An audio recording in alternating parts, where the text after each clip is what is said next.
I mostly caught up on my other job. Oh my gosh, why do we have more than one job?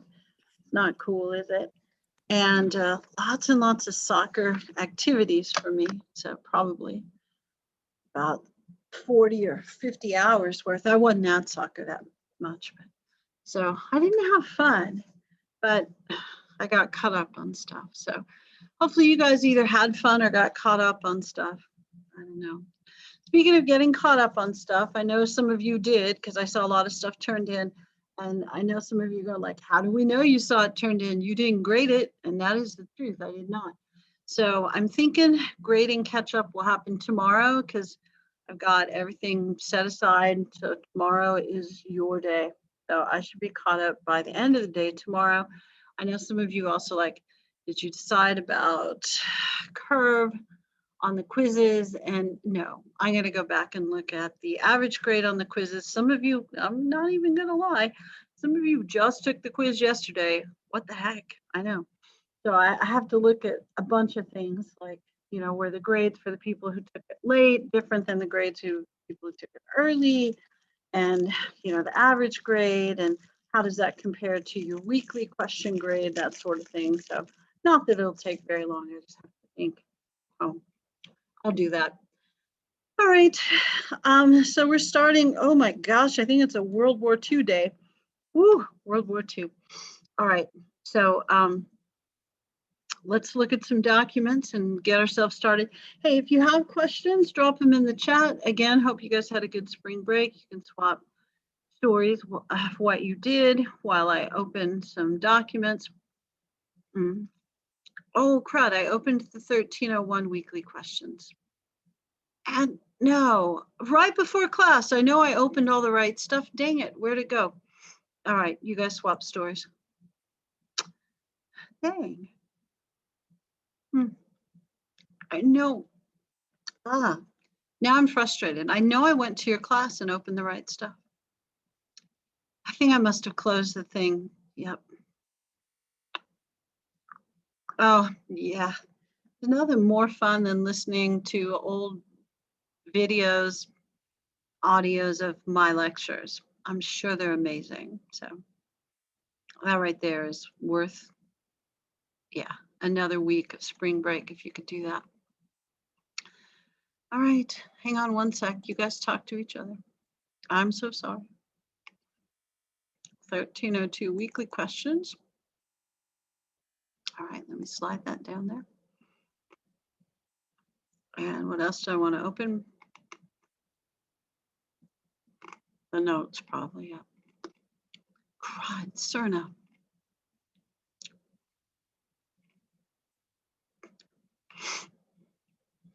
So it's 22 through something.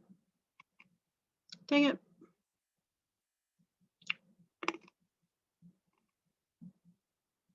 There they are. All right, everything's going to be fine here.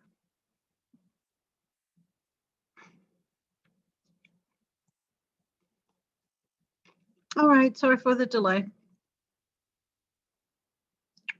Oh, yeah, you probably do need 1.5 speed for me because I'm slow. I talk like I'm not. I don't know. My friends who don't speak English as their first language tell me they think it's quite helpful.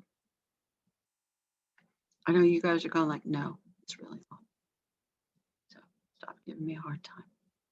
All right, let's look at our weekly question. I know what it is. It's was World War II really the good war? Knowing that no war is really a good war. All right, so here it is. World War II is often referred to as the good war. Evaluate that title for the war. Is it appropriate? Why or why not? Now this one, these kind of questions are tricky for you guys because you just want to like, here's my opinion, here's my opinion, here's my opinion. No facts, just my opinion. Still a history class, throw in some facts, okay? As long as they're true, you know, that's helpful. As far as is it a good war or not, I don't know that I'd go with the no war. You of course can go with the no war is a war because people die. I get it. I do get it. Think about the cause, why people joined in on this war. You know, what they were trying to stop. But also talk about inequities that happened within the war, of course. So, I mean, so your answer usually on a question like this is yes and no.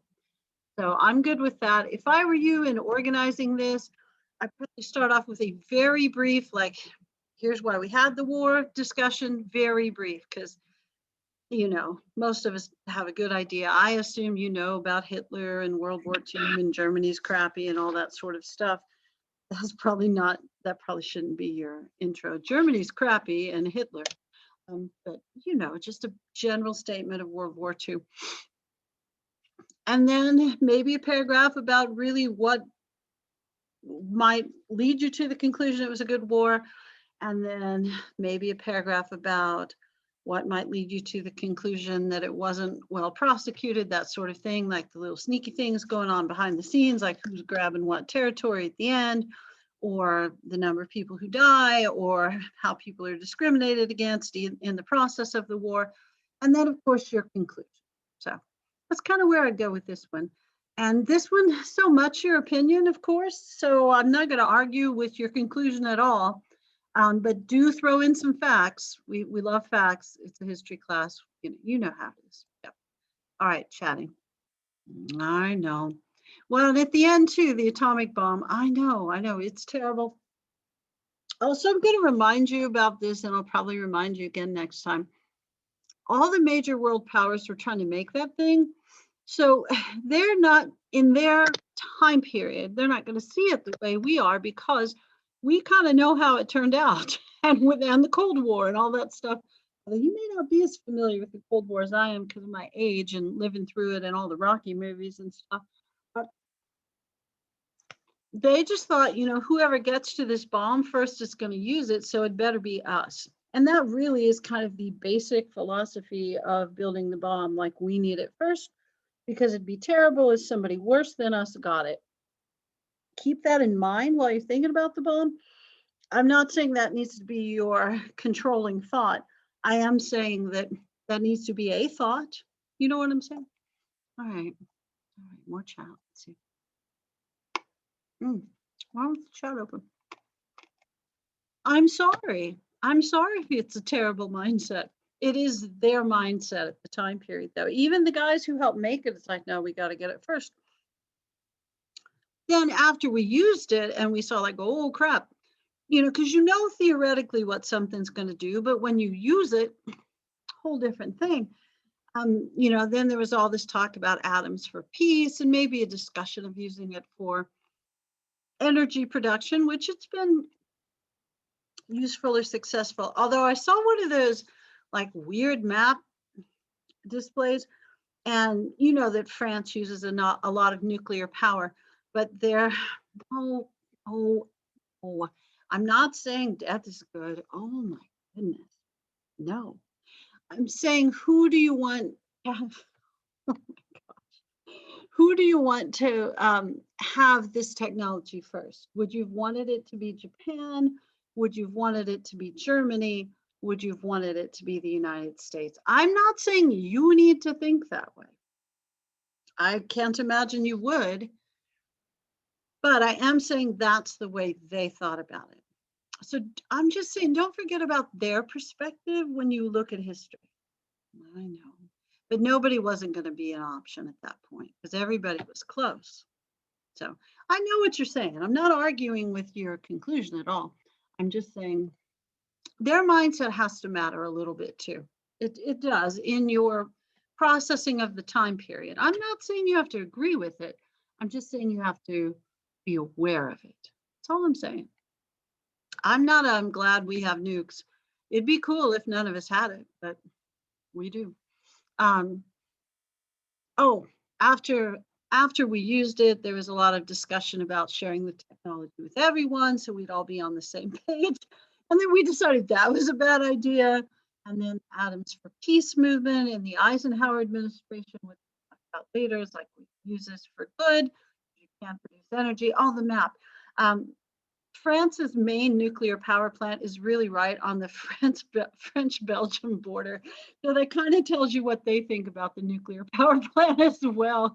It's very useful and it doesn't produce pollution and that kind of stuff until the nuclear core reactor cracks and then something really bad happens. Chernobyl style. So, oh my goodness, I know. All right, I'm just saying, keep their perspective in mind. That's all I'm saying. That's all I'm saying. Don't be upset. And we're in a weird spot because unless we do one of those Back to the Future kind of things, we really can't go back and change this. I don't know. If we could go back in history and change something, that might be one of the things you'd want to change. Is like, can we not have nuclear power? Or not nuclear power, nuclear weapons. And I don't know anybody that would disagree with that. I don't know if we would have developed something worse. All right. Can you see I know I've done a Zoom meeting before, but can you see the chapter 22 fighting for the 4 freedoms thing? Also, gentle reminder that this is on the course documents page, along with the weekly questions, along with the textbook produced chapter outline. Okay, and thank you for telling me you can see it. All right. Oh, and you're the 5-minute warning person too. Most important person in the class. My goodness. All right. FDR gives a speech all the time, once a week.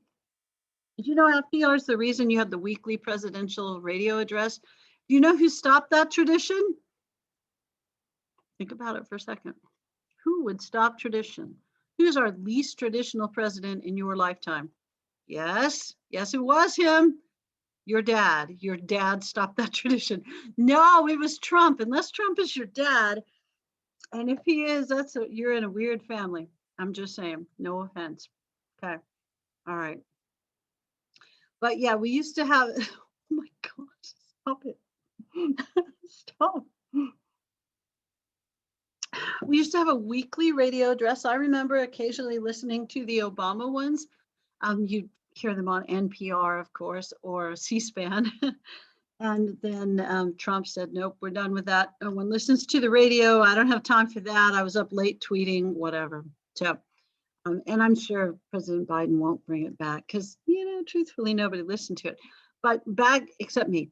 Back in those days, of course, the radio is the main mode of communication. So people did listen to it and people looked forward to the radio address or the fireside chat, which you would sometimes get film. I was going to say video, but film is the right word because you could watch that on the newsreels at the movie. What do you call that? Theater. The movie place, the movie theater. Are those open again yet? Did you guys go anyway? Does your generation go to the movie theater? All right. So chapter starts with a discussion of 4 freedoms, and you started to, people were used to FDR's voice. People kind of thought of him as the president next door, I suppose. So they, he was very familiar and kind of comforting and soothing, that sort of thing. So he's going to bring up this idea of the 4 freedoms, sort of to get us ready for the idea that there's a good chance we're going to enter World War II.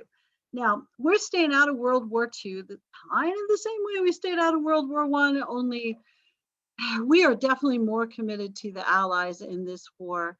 Pirated website. My goodness, you little criminals. We stayed out of this war for a while. At first, I'm not going to lie, you can look stuff up. And Henry Ford and stuff. We might have been selling stuff to both sides at the beginning of the war, but I mean, England's really our ally. We are going to find out government-wise, not necessarily average population-wise, bad stuff that's going on in Europe, and especially stuff about the Holocaust, Jewish relocation at first and then elimination. But as a country, we're staying out of stuff at first. At first, we're selling to both sides. Very quickly, we're not selling to both sides. Then, of course, we're getting our ships sunk. But we're going to develop some technology that's quite impressive. Not the bombs. Don't get upset. I mean, I know we do that, but before that, shipping technology and sonar and I guess there's some actress that does that. I think it was Hedy Lamarr, who was super popular, kind of a sex symbol of the time period, but also apparently a trained physicist. So, you have many talents all at once. So behind the scenes, she's helping develop sonar, I think it was. I think it was radar. But anyway, um, we're developing the capacity to build ships faster than the Germans can sink them. And if you think about that, that's fairly impressive. And sonar and radar technology that will help us drop a few charges and destroy a few submarines along the way. And of course, if you're a submarine and you get hit underwater, it's not going to go. I know you can't be a submarine, but if a submarine gets hit underwater, the folks on it, it's not going to go. So, um, for freedoms, FDR says, and he is setting the groundwork for us going to war because we are saying we want to protect these four freedoms for everyone, the same way that our Constitution protects lots of freedoms for everyone, kind of, sort of. I know it doesn't really, but the promise of it is supposed to. The four freedoms are freedom of speech, freedom of worship, freedom from want. Everybody should have the stuff they need. And that would include like life, liberty, property, that happiness, of course, and freedom from fear. Like you shouldn't be afraid of your government, your history professor, the referee on the soccer game. I know it's a long, long weekend of soccer. Got yelled at a bunch. So, freedom from fear, freedom from want, freedom of worship, freedom of speech. And Norman Rockwell will paint, draw and paint. And some of those pictures are in your textbook, super prominent stuff from the time period. You may easily consider it propaganda if you like. But we really, the pictures are beautiful and idyllic and simple. Of course, the war, you've already highlighted some of the difficulties just by talking about the end of the war with the atomic bomb.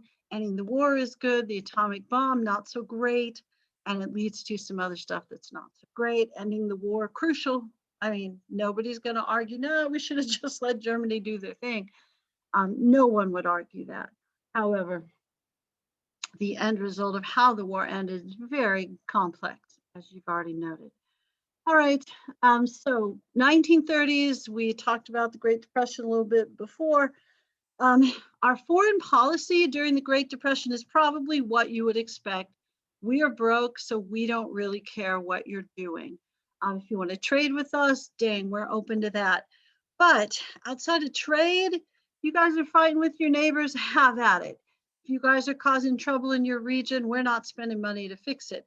We are not going to be the policeman to the world or policeman of the world, either way, during this time period because we're broke. The way that we enunciate that, the way that we speak that, is through the good neighbor policy, which doesn't say we're broke, we're staying out of your business.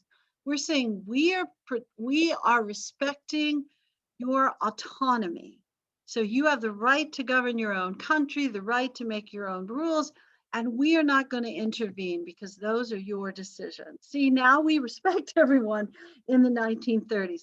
And it's kind of cool that our respect goes along with us being broke. And I would argue with you or suggest to you, and you already are skeptical enough. You guys are completely skeptical of everything in history. Like everything's either evil or racist, or like everything you write about, like that was evil, that was racist, that was terrible. So I get it. You're already skeptical. Be skeptical of the good neighbor policy because we don't suddenly think everyone's equal to us. We just think we don't want to spend money on that. So this is a repudiation. Do you guys ever do that? Repudiate something? Feel like, yeah, just yesterday I was repudiating something. So when you repudiate something, you say, I used to think that way, but I no longer do because I realize the error of my ways. So we are saying that Roosevelt corollary, that's not us anymore. It's not who we are. We're not going to intervene because, we want to spread democracy throughout the world and we want you to be more like us. We still want you to be more like us, but you can just look at us and follow our model. We're not going to send our military or, redo your economic structure or something like that. We'll leave you alone. We'll also repeal the Platt Amendment, so we're not going to intervene in Cuba the way that we had before. And feel free to also think the same motivation on that. We just don't want to spend the money. But there might be, and you should have your own opinion on this. So I would not, and your opinion would. There's two schools of thought on should we intervene in other people's domestic squabbles, foreign policy, that sort of stuff. Yes, if it can prevent some genocide, something terrible, or no, we can't fix the entire world, we can barely run ourselves. And I think most people, I could be wrong because I'm wrong a lot. I think most people are somewhere in the middle. It's like we don't think we should never intervene, but we should be pretty judicious about when we intervene. I don't know a lot of people who look back at what Germany was doing, taking over the neighbors, the Holocaust, that sort of thing, and go like, no, we should have just let that one go. I don't, honestly, there are very few people I know that would say that. And those are like extreme libertarian type people. But we are gonna kind of let Germany do the thing, thinking, well, England and France will stop that. If it gets too bad, we'll let the neighbors take care of it. And we're buddies with China during this time period, which I know is probably entertaining to think about. We're buddies with China in this era because we want them to buy our stuff. And Japan's not going to buy as much of our stuff. So there's more folks in China, they're more friendly to us. So we're buddies with China. And we have agreements with them that we will, 5 and 9 power naval agreements. We have agreements with them from the 1920s that say if they're having trouble, that we will help them out, especially, and their plan would be to have trouble with Japan. And I know you had the world history class, but I also know they have to cover everything that ever happened in the entire world. And we may be a little skewed toward the West. So you may not have had as much Asian history. I know you probably studied dynasties in China and maybe the empires in Japan and maybe samurai. And, I don't know, you probably didn't study much of Japan, to be honest, until the 20th century. But Japan and China have been rivals since Japan and China existed. And they don't always like each other, the understatement of the day. And they usually were taking turns invading each other and invading their neighbors. So their neighbors often don't like either of them, but usually pick one over the other, whoever's being the least heinous at the time. Both the Japanese and the Chinese, they also think they're better than everyone else in the world. So you'll go like, hey, that sounds like us. Yes, it does. And oftentimes world power type countries think that. And Japan and China have been at it longer than the United States. So they were pretty good at this as well. So Japan's invading China during this time period because I know you've seen a map. Japan's a small island. There's a lot of people there. They always need more natural resources. China's nearby. It's a pretty big country. So it's easy, and while it has a lot of folks and did back then, it's still pretty sparsely populated compared to Japan. Don't get upset with me. I know there's almost 2 billion people there, but they're not as crowded as Japan. So when Japan needs more land because they need food, they need natural resources, China's, and Korea, goodness, yeah, they're going to take over parts of Korea and Indochina, which becomes Vietnam later on. Okay. So Japan will take over some neighbors, and they do.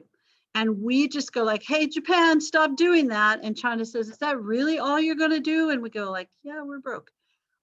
There's going to be a civil war in Spain at the same time that all this stuff's happening. And so Europe's a mess and Asia's a mess. If you're wondering, is Africa a mess? Africa is being colonized by all the countries that are fighting with each other. So there is going to be some fighting in Northern Africa, and we'll talk about that a little bit later. And Germany and Italy are invading Ethiopia, which is a traditionally pretty wealthy country in Africa. The US, Great Britain, and France are staying out of all of that stuff. And they're also kind of staying out of the German stuff until the German stuff directly affects them. here's your basic what's going on that starts World War II. And World War II is a lot simpler to understand than World War I. World War I's a whole bunch of former colonial powers trying to become current colonial powers and taking over little countries like Bosnia and Serbia. World War II is simpler. Germany's mad because they got too much punishment from World War I. Their opinion, you might or might not agree. You don't have to, of course. So they were trying to pay this $33 billion in reparations, which they couldn't be. It completely bankrupts their economy. Their thought is, well, we're going to come out of this stronger and better. So they start to do some of the same sort of things we do, not racial. I mean, I'm not saying we have concentration camps. I'm not saying that at all. But some of the same economic things, New Deal kind of things, government, public works projects, that sort of thing. They start that earlier. They build the Autobahn. They do some infrastructure stuff. Their economy starts to improve, but their economy was 100% decimated. It wasn't, ours was bad. Theirs was tragic. So they're rebuilding. And then as they start to rebuild and emerge, one of the things they build in a very strong way is their military. And once you build your big military, you're going to use it. And they start taking over the neighbors. They also, and this is not going to be distinct to Germany, how Germany deals with this is very distinct. But the idea that the Jews are behind the international depression is not a unique German idea. It isn't, because people are going to look at the international finance industry and they are going to say, you know what? Jews are overrepresented in the international finance industry, which may or may not be a reasonable conclusion. There's kind of a long history of certain Jewish families being involved in finance, but that has a whole lot to do with Holy Roman Empire and Jewish immigration into Europe during the Holy Roman Empire, when only certain people were allowed to have certain jobs, and the idea that you learned your job from your family. So certain families did the same jobs for generations.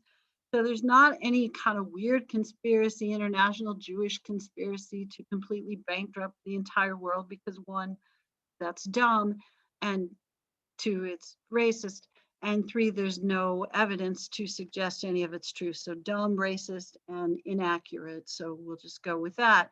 It didn't keep people from believing stuff that's dumb, racist, and inaccurate. Not that we still do. I mean, surely we're wise enough now that we never believe stuff that's dumb, racist, and inaccurate. But this was, some people throughout the world shared these beliefs. There was a pretty large German American Bund, which was a political party, and they had a big convention at Madison Square Garden, and they walked around with swastikas and stuff. And of course, once World War II started, that kind of starts to go away because it's terrible. But different countries had different movements that certainly blamed Jews for stuff that led to financial collapse. It's, again, what do we go with? Dumb, racist, and inaccurate, but it didn't stop people from doing it. Of course, in Germany, they decide that they will get rid of the Jewish race, and they begin to have concentration camps, which are, what they are. They are to eliminate the Jews. So they're wanting to kill as many Jews as possible. And then as they take over their neighbors, then, because a lot of the people who were Jewish, sorry about the parentheses. Okay, sorry. Sorry. Is that here?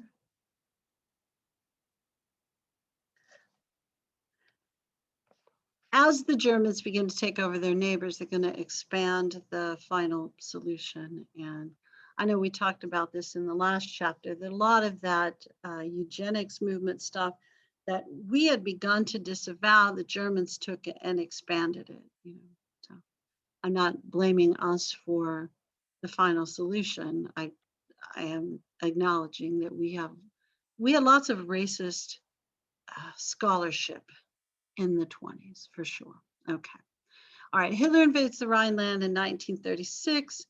in violation of the Treaty of Versailles. This was land that had been given to France to help rebuild after World War II or World War I, excuse me, and a lot of physical destruction in France. Nazis take away freedom of speech as the Hitler regime begins. If you're a dissident, if you disagree with the Hitler regime, the best thing that happens to you is you go to jail. And I know a lot of you have probably studied the Holocaust quite a bit because it's tragic and interesting. And there are different stars that people in concentration camps wore for different reasons. And some of those were for being dissident or different. Regime, I'm sorry. So regime is the political leader. What's the right word for regime? It's the rule or the reign of somebody. And you usually use regime with somebody who's either elected or a dictator rather than a monarch or somebody who's hereditarily in power. I don't know if that makes it better or worse, but regime is the group in control. And usually they're dictators. Sometimes they're elected. All right, thanks for asking. Yeah, and if I use words that are unfamiliar to you, yeah, please be sure, add them in the chat or shout them out loud. Hitler. Hitler's going to get elected to some legitimate local offices in the 20s, but then he writes Mein Kampf and tries to overthrow the government in the late 20s as their recession and depression start. He goes, or no, I'm sorry. He tries to overthrow the government, then goes to jail. While he's in jail, writes Mein Kampf, comes out, then runs for office, gets legitimately elected to certain offices, rises to, they had prime minister and chancellor. I think he was chancellor. The prime minister, who was von Hindenburg, he was like 102, he died. And then Hitler's people set the Reichstag, the Congress, on fire, the building, not the people. They set the building on fire. And then Hitler says, oh my gosh, rebels are setting Congress on fire. We've got to consolidate power. So he consolidates the office with agreement from the Reichstag, the Congress, people, not the building, to consolidate the offices of chancellor and prime minister. And then they enter into a one-party state. So he does get elected. He manipulates the political system to combine those two offices. And then once that happens, they really have a one-party state, and anybody who disagrees gets punished, harshly, with the best outcome being jail. Yeah, and when he combines those offices is when you really see the end of freedom of speech and other sorts of freedoms, religious freedom, that sort of stuff. The four things at the very least that FDR said everyone should have, the four freedoms. Yeah. So Germany invades some more neighbors. Let's see, Rhineland, takes back the Sudetenland. I didn't put that in, but he does. Minorities and dissidents are removed, imprisoned, properties confiscated, some go to concentration camps. We're going to pass neutrality acts in our Congress, which really just says we're staying out of this. And Germans and Soviets signed a non-aggression treaty. So the reason they did that is Germany was planning to invade Poland, and the Soviet Union would also like to have some of Poland. So they agreed. The Soviets said, we traditionally defend people of these ethnic backgrounds. However, if you invade Poland and give us the east side, you can have the west side, and we won't defend them. So it's the Nazi-Soviet pact. And they say, we're not going to fight with each other right before Germany takes over Poland. And then Poland honestly becomes a giant concentration camp for Germany.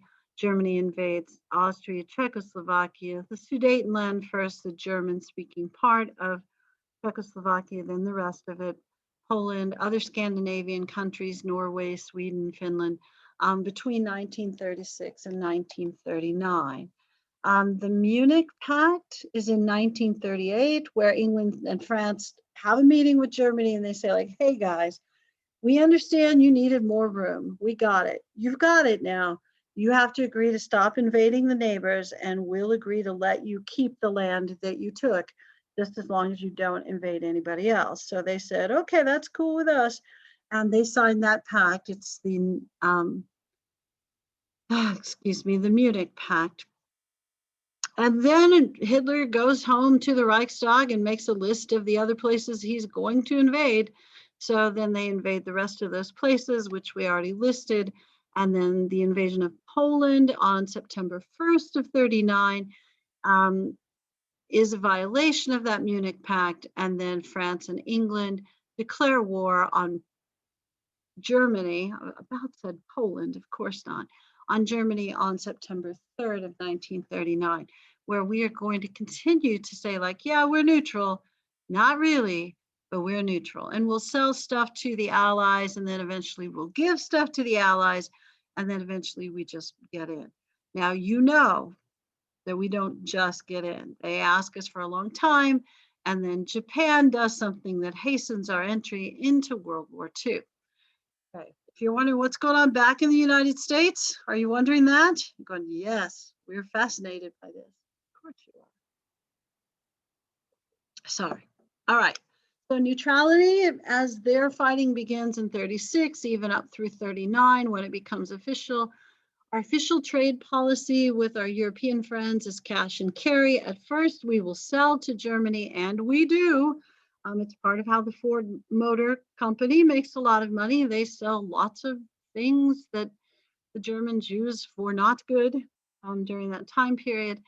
And then later on, I mean, there are two pretty famous Americans who will come out in favor of the Nazis. Because I keep mentioning Henry Ford, I assume you get that he's one of them. He is. The other is a German-American fellow who was a pilot named Charles Lindbergh, and that won't be good for his reputation either. So the Ford Motor Company will suffer in reputation, as you would imagine they should. And then Charles Lindbergh, who had really been a national hero for first transcontinental flight and some other stuff as well. And tragic hero as well. His child got kidnapped and killed, and you know, his sad stuff. And he was married to, I think it was an ambassador's daughter. So, you know, he was kind of in the cool group of people, celebrity sort of group. Both of those people will come out very publicly in favor of Germany. Ford will get the highest civilian honor awarded by the Nazi government. He'll get it from Hitler. So these things, you know, in retrospect, are going to look bad for both of them, as they should. Okay, so our policies, cash and carry, will sell to both sides, but you have to come pick it up. Then FDR runs for a third term in, let me think, 32, then 36, so 1940, because, you know, things are looking a little messy. And he says, I don't think we want to change leadership during this time period. It wasn't illegal to run for a third term. It was just tradition not to do it, mostly because Washington didn't do it. There were a couple of folks that thought about it, wasn't terribly successful, or it didn't look like it would be. But FDR is like, I think you guys shouldn't get rid of me just yet. So they didn't. We didn't. I say we, but I was definitely not voting in 1940. Not because I forgot to register, because that was a long time ago. So he wins the third term. And if you're wondering, like, yeah, he does self-promote, but people are also going to suggest, and I think probably rightly so, that this sort of international crisis would probably be the wrong time to put a rookie in there.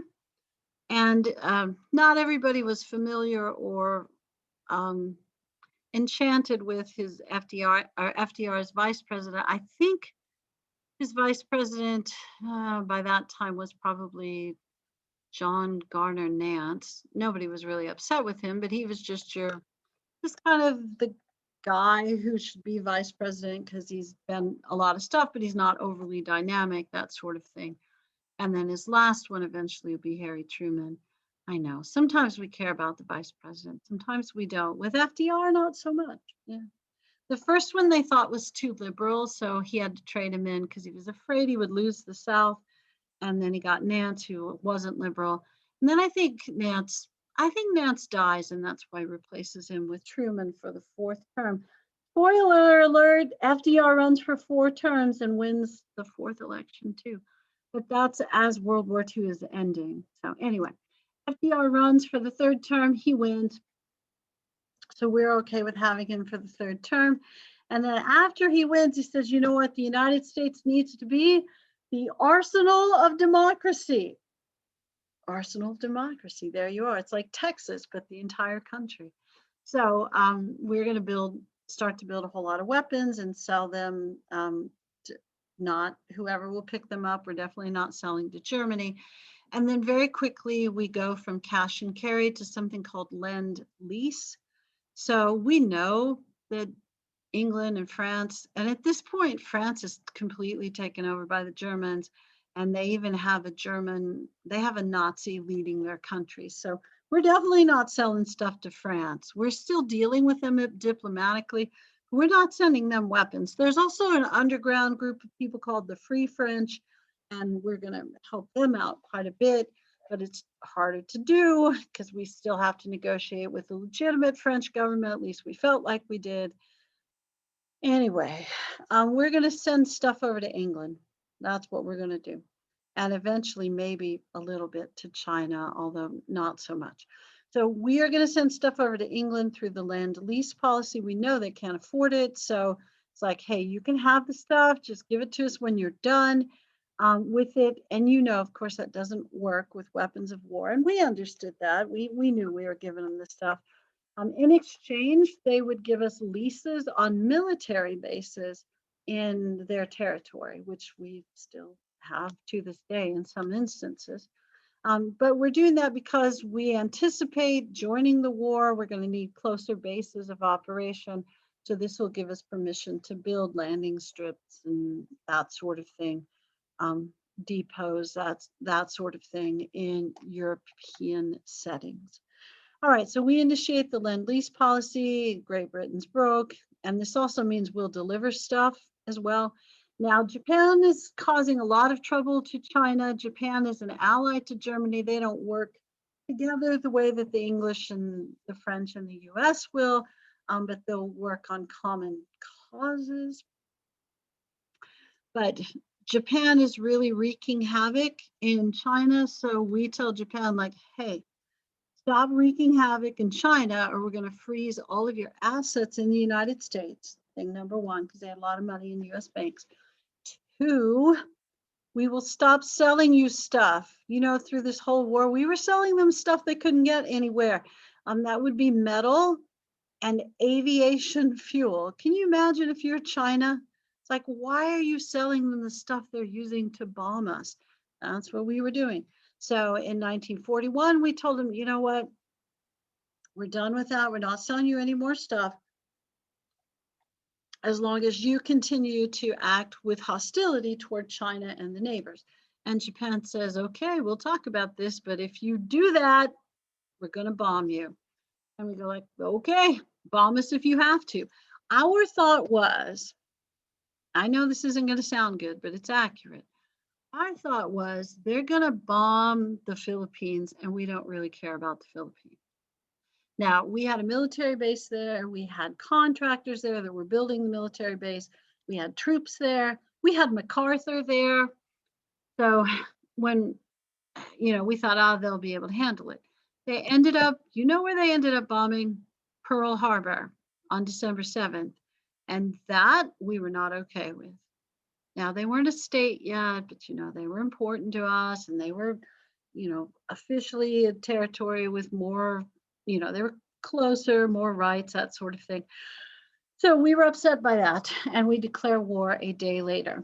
And people, there are movies and books about Pearl Harbor that you could read. And usually, I think it's the Admiral Yamamoto who says, all we have done is awaken a sleeping giant. The thought was they would destroy all the Pacific aircraft carriers, but they all happened to be out on maneuvers that day. So they did sink some ships, kill several hundred people, irritate the United States enough that we immediately declare war, but they didn't destroy the Pacific fleet, and that's going to be a problem for them. It is. Okay. All right, here's my confession. I'm not good at military history. It fulfills many stereotypes about female teachers, so I'm sorry. I apologize. So if you like all the weapons and the battles and all that kind of stuff, plus it's a survey class, so don't give me too hard of a time. So we don't spend a whole lot of time with that. Yeah. Oh my goodness. Yeah, goodness. No, I I'm sure in retrospect, um, well, I don't know what they teach in Japanese history. I think they probably do think in retrospect that the decision to bomb Pearl Harbor was a bad move, but I think they also believe that their decision to be antagonistic to China during this time period and the rest of Asia was a bad move. They have a different, they're a different country after getting decimated in World War II. And the way that they looked at it during the time period is going to be very different. The same way that the way we looked at attaining the atomic bomb being a good thing during that era, Japan is not going to be as harsh about our treatment of them as you will be, at least Japan in that time period. Yeah, Japanese. Yeah. I'm sure you're right about that. And I trust that you speak about this from some experience, like people there, you lived there or something. Yeah, we didn't have the carriers. Yeah, we didn't have the equipment in Pearl Harbor that was stationed there. They were out on some maneuvers. Yeah. And certainly older people in Japan know about it. And I know they have the internet and they don't censor it the way that it's censored in China. So I know that they can learn stuff, but yeah, modern Japan is a whole different country. Yeah, it is true. But also contemporary Japan during that time period is going to think, and I know you're not going to agree and you don't need to or have to, but contemporary writing from the time period suggests that most Japanese diplomats thought that the United States dealt compassionately with Japan at the end of World War II. I know what you're thinking. I know what you're thinking. But their thought was, what would we have done if we were winning? And their thought was, we would have been much more harsh than the United States was to Japan. I know, it's weird stuff. All right. I don't know if this timeline thing works. Have you guys tried it? Let's see. Yeah, but it looks like the World War II thing still, the timeline works. Can you see it? It also says to calculate your payment if you refinance your, oh no, where'd you guys go? Cerna. Oh, there you are, over there. Dang. I know, sorry. Let me go back to the stop sharing thing. All right. There's a link there that said World War II timeline, something like that. It's called From History on the Net. And the guy who wrote that is, I looked him up one time. He is a military historian of some sort. So that's his thing. Where's his timeline? Right there. If you click on that, do the control click or whatever, it'll go to his timeline at History on the Net. All right, I am not suggesting to you that all these battles are on the quiz. I will go back and look before I see you next time and tell you which ones in particular to study. This is really just sort of a little chart that I'm pretty sure I made this chart. I'm pretty sure I didn't, so there's probably typos and stuff. Maybe I borrowed it. I don't remember. I think I made it. But it tells you like when the battles were, excuse me, who won, overall significance, and a little bit about casualties. So normally in a survey class, we don't care too much about battles. Overall, this Battle of the Atlantic was to control the shipping lanes in the Atlantic Ocean. Eventually, the Allies win that because we can produce ships faster than the Germans can sink them. And they have convoy systems where they have military protection. Stalingrad is the Russians on the Eastern Front defeating the Germans. We don't have a whole lot of sympathy for the Soviets as a country, as a government. We have a lot of affinity or sympathy, camaraderie, I suppose, with the Soviet people who outlast the Germans in a battle where they get frozen to death and millions of people are involved. 1.25 million Soviet soldiers get killed in this one battle. And if you ever look at casualties statistics from World War II, the Soviets pay a massive price for their fighting. Now, we as, I don't know, a political history, we look back and go like, well, that's what you get for signing the non-aggression treaty. However, you know, their people aren't involved in those decisions. And Stalin's a horrible dude. And sometimes you get a horrible dude as a dictator. So yeah, right. It was Leningrad and then they changed it to Stalingrad. And yeah. And now, I don't know what it is now. Am I supposed to, it's not Stalingrad anymore. I know you're going to tell me because I didn't remember. It's good though. Yeah, definitely. Yeah, and if you look at their casualty statistics, I think theirs are more than anybody except Germany. They pay a tremendous price. And Stalin is going to be pretty hard-nosed in the negotiations at the end of the war about what the Soviets get, because he's going to argue, we fought alone on the Eastern Front, and we're going to say, like, how did you expect us to get stuff to you? There was a geographical issue, but there's also a huge philosophical issue that's a barrier between US and Soviet cooperation. I assume you're aware of this. We're not fond, thank you, you're right, it's St. Petersburg. We're not fond of communists. I know they're technically socialists, don't get upset. All right. Operation Torch is control of Northern Africa, which we were not doing well at until we sent, what is that crazy guy's name? Dang it, Patton. Patton, why can I remember his name? If you want to read about an interesting fellow and you like military history, Patton is probably your dude. You could also pick, there are lots of books written about different battles in World War II. As long as you pick one the US is involved in, we're going to be good. Yes, the Allies are France, England, United States, and anybody on that side. Thank you for answering the questions. I appreciate it. And the Axis are Germany, Italy at the beginning of the war. Italy does the same thing in both world wars. They start off on one side and end up on the other. Oh, and I didn't say the Soviet Union is one of the allies, and I need to do that because, you know, in both world wars, Russia, First World War, Soviet Union, Second World War, on the same side as the United States, even though we don't like each other. And we really don't like each other in World War II. But the Axis powers are Germany and Japan are the two main ones, and then Italy at the beginning, and then there'll be some minor ones, and no offense if you're big fans of the minor ones, but mostly Germany and Japan. Italy switches sides. They had Mussolini at the beginning of the war, and he's going to align himself with Hitler.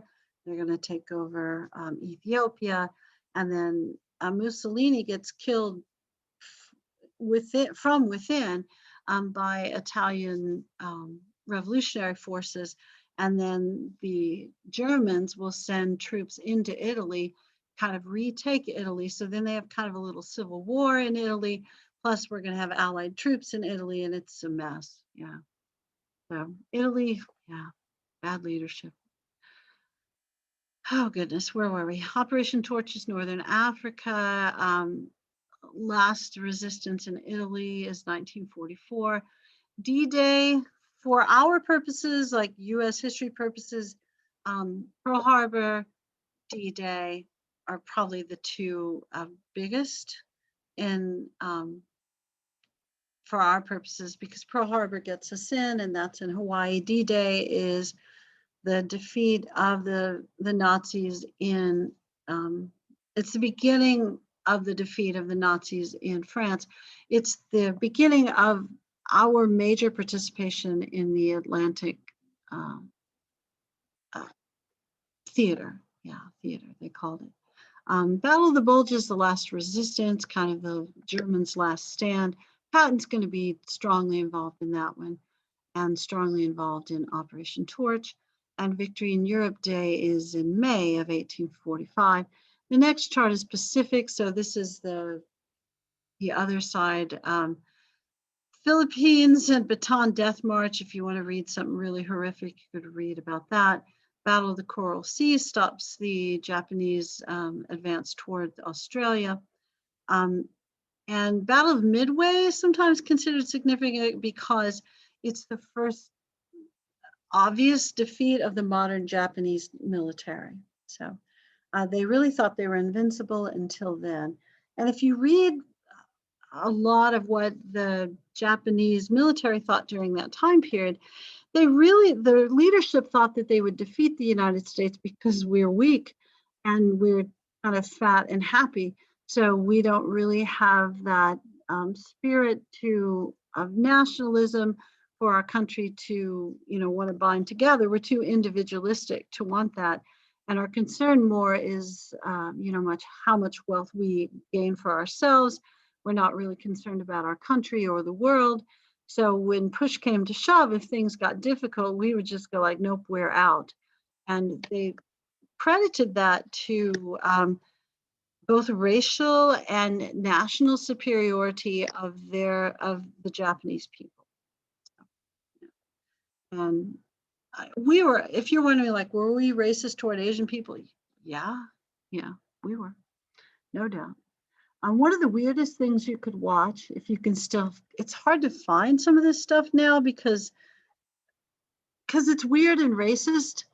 There were Army training films and Army Air Force training films about how you could tell a person who was Japanese from a person who was Chinese, and it's not good, and it is weird and racist, but it also, I know we don't want to watch weird and racist stuff, and I'm surely not going to find any weird racist stuff and show it to you, but I think it's still important as historical record because it shows you what was acceptable during the time period and how much we've changed since then. And I think that there are valuable historical reasons to look at these things, but I also understand that it's racist and insulting. I get that. It is, no doubt. All right, Guadalcanal, protection, air superiority in the Solomon Islands. Iwo Jima and Okinawa are two really bloody hand-to-hand combat sort of things where if you look at casualty statistics and captives at the end, I think Iwo Jima, there's like 8 people captured because everybody fights to the death, and Okinawa is pretty similar. And then you know what happened at the end. And if you're wondering, like, why twice? Because they didn't surrender after the first one is going to be the US justification of using the second bomb. And honestly, we promised a third if they didn't surrender after this second one. We didn't have a third, but yeah. All right. Okay, we're not to the 3-minute warning yet. I can see that. So, all right. If you're wondering, like, what's going on back in the United States, well, the good news, everybody's got a job now. That's the good news. So we are done with recession because now we've got a war. There's always like that one person that'll say, like, well, I read that FDR wanted us to get into a war because it was the best way to end the depression. Like, yeah, I understand that economically, producing for war does get you out of depression. It does. There's no doubt. I don't know any political leader that says, let's start a world war or let's join a world war to get us out of the depression. And there's no evidence to suggest that. I used to be a pretty prominent theory that FDR kind of let the United States get attacked at Pearl Harbor to draw us in, to get us involved so we could end the depression. And there's just no evidence to suggest that. There's none. I mean, you can always have a theory or I guess a conspiracy theory, but evidence is useful. And you're not going to find any for that. I know I I I would agree that it's a dumb theory, but it was really prominent for a while, really when I was in high school. But, we were skeptical of everything in the 70s and 80s. I graduated in 84 because we were the post-Vietnam generation. So, we had seen our government lie to us about basically everything, and certainly about military involvement in Vietnam and how it was going, and then Watergate. So we just assumed the government lied 100% of the time. I've tried to moderate my views since then to say, like, mostly they're lying and occasionally they do some good stuff. Um, and I'm trying to stick with that. We can occasionally find times where the government does good stuff. And sometimes I suppose, well, never mind. All right, the economy does improve dramatically. Everybody's got at least one job, probably everybody's working overtime. People will register for the draft. We're going to draft a bunch of folks, 10 million. We're going to draft everybody. We're not going to be racist about who we draft. We're going to overdraft poor people, because by overdraft, I don't mean spend money we don't have. I mean, we will draft a disproportionate number of poor people because there are draft boards and they are filled with prominent people who decide who we're drafting first, and they typically don't pick their own kids. So 50 million men registered for the draft. We draft 10 million. Of course, there's volunteers as well. Beginning of the war effort, a lot of times they did not use minority members, African American, Mexican American, Asian American folks in combat positions. That will change by the end of the war. The troops are segregated, at least black and white. That does not change during the war. It changes very shortly after the war. What else was I going to say about this? My father-in-law served at the end of World War II, and he tells stories about they couldn't segregate, or didn't really segregate, the barracks. He was a Mexican-American fellow. But they did practice segregation on the buses. And if you read about Jackie Robinson, who integrates baseball, he also integrates a bus I think it's at Fort Hood.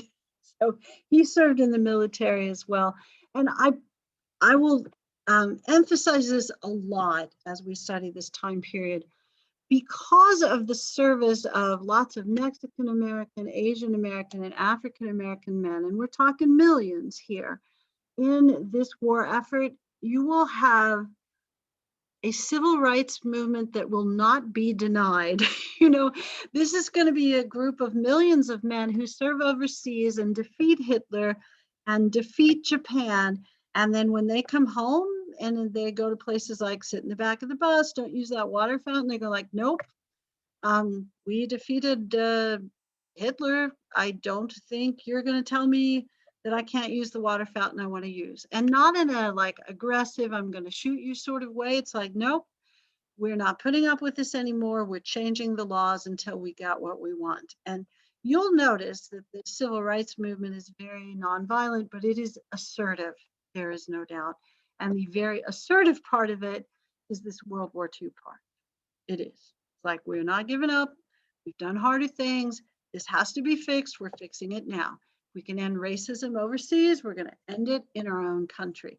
So this really is the start of that. And this is an impressive generation of people. It is, in a lot of ways. Now, I know some of you are going like, yeah, but some of these people also fought against the civil. Yes, they did.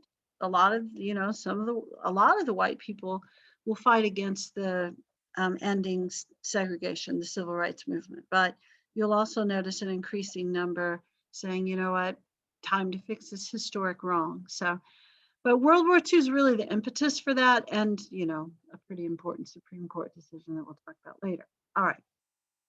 War Production Board will coordinate industry in the war effort in a way that the Supreme Court won't mind as much as the AAA and the NRA, so they're not going to declare it unconstitutional. And they're going to say there are just certain things we're just not going to make anymore, like pantyhose and you couldn't buy as much chocolate and rubber products like tires. You could only get one set of tires every, was a lot of miles, like 50,000 or something, and their tires weren't as good as ours in the modern era. Companies make a ridiculous amount of money. Workers work a lot of hours, and we establish minimum wage during this time period. So workers will do pretty well, as also not as well as the companies did, but it'll increase because workers make so much money. We'll go from 4 million people paying income tax in 1940 to 40 million. Did you notice that increase? That would be 10 times in 5 years.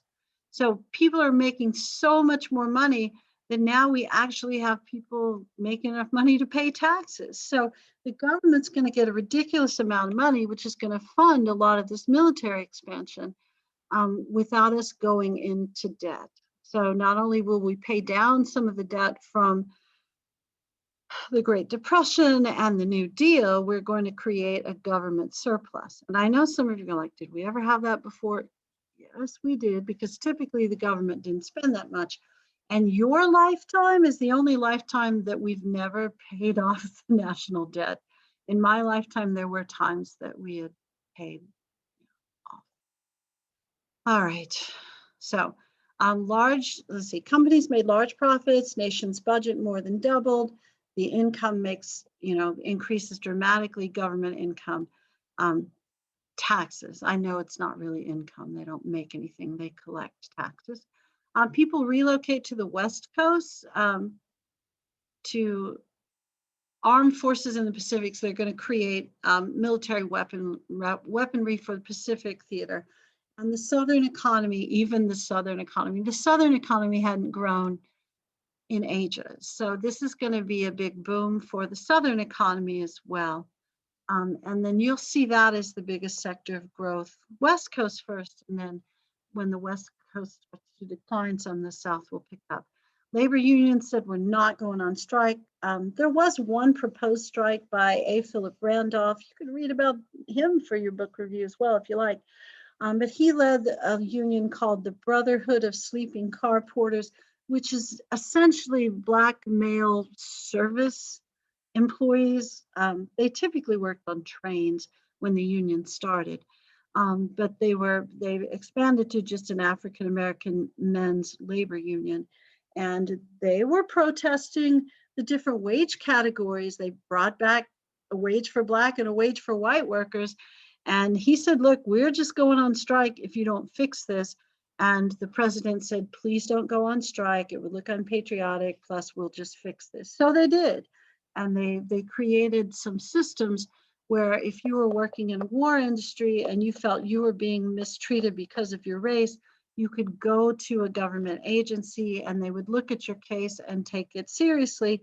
And the union believed that enough that they didn't go on strike. So you'll see the beginning of some gains in the labor movement for African Americans, but also you'll see a change in the labor movement overall, where during this era, everybody's making a lot of money, so there's a lot of cooperation, and labor unions are going to grab some really good contracts during the time period that will expand into the next decade or so, and really create a very large working middle class. So there's going to be a lot of wealth created during this time period, and probably a more even distribution of it than any time in our history in the post-World War II era, late 50s into the very early 60s. Starts to change. All right, so workers won't go on strike, and everybody's making money, even though they are freezing wages. People worked more than one job or had overtime. Plus, here's another thing, and you may have noticed that in the modern era as well, although for different reasons. There's not as much stuff to buy, or people aren't going shopping. In the modern era, we couldn't really go anywhere, although, people Amazoned out, apparently. Not me so much, but, I just don't know. But during this era, because everything we're producing is going for the war effort, people got a ridiculous amount of money, but nowhere to spend it, because all we're making is tanks. It's a slight exaggeration, but We're making other stuff for the war effort, but consumer goods are not being produced as much. So people are saving their money because they don't have any other option. And then people will begin to talk about the fifth freedom being free enterprise, so growth of business during this time period. All right, the Office of War Information will produce pro-war posters and propaganda at first. And then some people said, no, you're really promoting the leftover New Deal more. And then people start to sell the war, and you see Hollywood goes to war and makes pro-war movies and selling bonds. And you got Rosie the Riveter, because, for a long time we told women you shouldn't work, it's not feminine, you'll become infertile, you'll become unattractive, and now we need women to work. So Rosie the Riveter is tough, and I know she's kind of seen as a women's rights icon or a feminist icon, but they made her pretty